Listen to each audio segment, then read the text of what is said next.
السلام عليكم ورحمة الله وبركاته. الحمد لله والصلاة والسلام على رسول الله وعلى آله وأصحابه أجمعين. اتقوا الله عباد الله.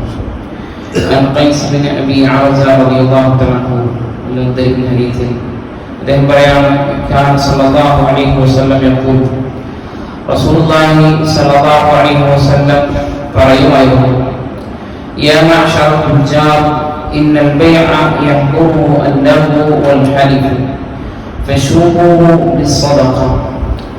رسول الله صلى الله عليه وسلم പറയുന്നു يا معشر التجار അല്ലയോ കച്ചവടം ചെയ്യുന്ന ആളുകളെ إن البيع يحضره اللغو والحلف തീർച്ചയായും ഒരാൾ കച്ചവടം ചെയ്യുമ്പോൾ സ്വാഭാവികമായും അതിനൊക്കെ എന്ത് ചെയ്യും ചില കള്ളസത്യങ്ങൾ അതുപോലെ തന്നെ അനാവശ്യമായ കാര്യങ്ങളൊക്കെ വന്നു ചേരും എന്ന് പറഞ്ഞാൽ അത് അനിവാര്യമായിട്ടുണ്ടാകും. അതുണ്ടായ കുഴപ്പമില്ല എന്നല്ല, മറിച്ച് മനഃപൂർവ്വം അതൊക്കെ സംഭവിച്ചു കഴിഞ്ഞാൽ അത് വലിയ തിന്മ തന്നെയാണ്. അങ്ങനെ ചില കാര്യങ്ങളൊക്കെ സംഭവിക്കും, ചില കള്ളസത്യങ്ങളൊക്കെ ചിലപ്പോൾ പറയേണ്ടി വരും, പറഞ്ഞു പോകേണ്ടതായിട്ടൊക്കെ വരും. അങ്ങനെയാണെങ്കിൽ നിങ്ങൾ അതിനെ സ്വതക്ക കൊണ്ട് നിങ്ങൾ അതിനെ കൂട്ടിക്കലർത്തുക. ഇതോട് ഉദ്ദേശിക്കുന്നത് നമുക്ക് കളവ് പറയാം എന്നിട്ട് അതിന് പകരമായിട്ട് സ്വതക്ക കൊടുക്കാമെന്നാണ് എന്നൊരാളും ചെയ്യരുത്, വിചാരിക്കരുത്. മറിച്ച് സ്വാഭാവികമായിട്ടും കച്ചവടം ചെയ്യുന്ന സമയത്തൊക്കെ എന്ത് ചെയ്യും, എത്ര തന്നെ ശ്രദ്ധിച്ചാലും നമ്മൾ അറിയാതെ ചിലപ്പോൾ അതിലൊക്കെ എന്ത് ചെയ്യും, അനാവശ്യമായ കാര്യങ്ങൾ ചിലപ്പോൾ കള്ളസത്യങ്ങളൊക്കെ കടന്നു വരാൻ സാധ്യതയുണ്ട്. അതുകൊണ്ട് തന്നെ നിങ്ങൾ ആ സ്വതത്തെ അതുകൊണ്ട് എന്ത് ചെയ്യാൻ കൂട്ടിക്കലർത്തുക. മറ്റൊരു ഹദീസിൽ റസൂലുള്ളാഹി സ്വല്ലല്ലാഹു അലൈഹി വസല്ലം പറഞ്ഞു യാ മഅശറ തുജാർ ഇന്ന അശ്ശൈത്വാന വൽ ഇസ്മ യഹ്റാനി ബൈഅ ഫശൂബു ബൈഅകും ബിസ്സദഖ.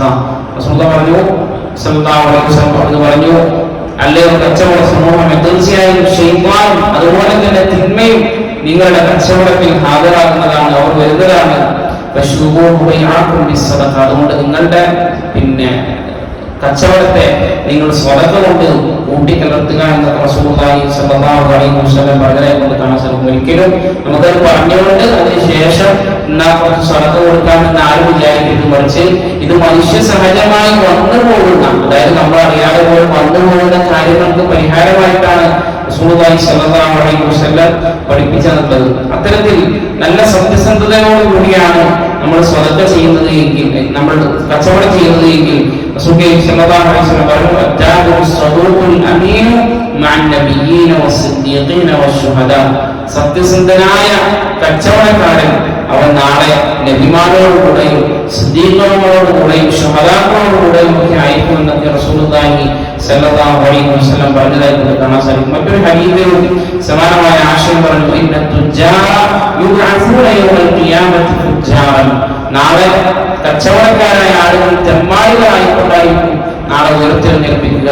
എന്നിട്ട് അവിടുന്ന് പറഞ്ഞു ഇല്ല മനിത്തഖല്ലാഹ് വബറ വസദഖ. എന്നാൽ അല്ലാഹുവിനെ തഖ്വ ചെയ്തവരൊഴികെ, അതുപോലെ തന്നെ പുണ്യം ചെയ്തവരൊഴികെ, അതുപോലെ തന്നെ സത്യസന്ധമായി കച്ചവടം ചെയ്തവരൊഴികെ എന്ന് റസൂലുള്ളാഹി സ്വല്ലല്ലാഹു അലൈഹി വസല്ലം പറഞ്ഞതായി നമുക്ക് കാണുവാൻ സാധിക്കും. അതുകൊണ്ട് കച്ചവടം ചെയ്യുന്ന ആളുകളുണ്ടെങ്കിൽ കഴിവിന്റെ പരമാവധി അവർ ആ കച്ചവടത്തിൽ എന്ത് ചെയ്യുക, സത്യസന്ധത പുലർത്തുക. അതിന് വലിയ നേട്ടങ്ങളാണ് നാളെ ഖിയാമത്ത് നാളിൽ നമുക്ക് ലഭിക്കാതിരിക്കുന്നത്. ഇല്ല എങ്കിൽ തെമ്മാടികളായിക്കൊണ്ടായിരിക്കും നാളെ ഖിയാമത്ത് നാളിൽ ഉയർത്തെഴുന്നേൽപ്പിക്കുക എന്നുള്ള കാര്യം കൂടി നമ്മൾ ബോധമുണ്ടായിരിക്കുക. അല്ലാഹു സുബ്ഹാനഹു വ തആല എല്ലാം നമുക്ക് ഏവർക്കും നൽകി അനുഗ്രഹിക്കുമാറാകട്ടെ. സുബ്ഹാനല്ലാഹി വബിഹംദിക അശ്ഹദു അല്ലാ ഇലാഹ ഇല്ല അൻത അസ്തഗ്ഫിറുക വ അത്തൂബു ഇലൈക്. അസ്സലാമു അലൈക്കും വറഹ്മത്തുള്ളാഹി വബറകാതുഹു.